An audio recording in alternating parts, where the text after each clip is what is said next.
মিত্তির বাড়ির আদ্রিত এবার কৌশাম্বীর সাথে বিচ্ছেদ নিয়ে কি বলল, বিস্তারিত জানতে ভিডিওটি দেখুন।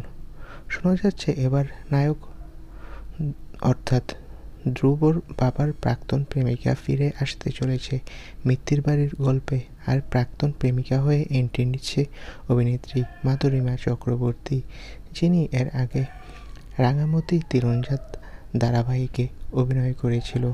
অসুস্থতার কারণে হাসপাতালে ভর্তি হওয়ার জন্য রাঙামতি তীরন্দাজ থেকে অভিনেত্রী বিদায় নেয়। তবে সম্প্রতি কৌশাম্বীর সাথে আদ্রিতের বিচ্ছেদের গুঞ্জন শোনা যায়। আদ্রিত রয় জানায় যে এই খবরটি সম্পূর্ণ মিথ্যা আর ভুয়া। কৌশাম্বীর সাথে আদ্রিতের সম্পর্ক ভালো রয়েছে। ভক্তদের এই রকম গুঞ্জন থেকে বিরত থাকার অনুরোধ জানিয়েছে অভিনেতা আদ্রিত। তো বন্ধুরা, আদ্রিত জানিয়েছে বিচ্ছেদের খবরটি গুজব। এ বিষয়ে মন্তব্য কি কমেন্ট করে জানাও। ধন্যবাদ।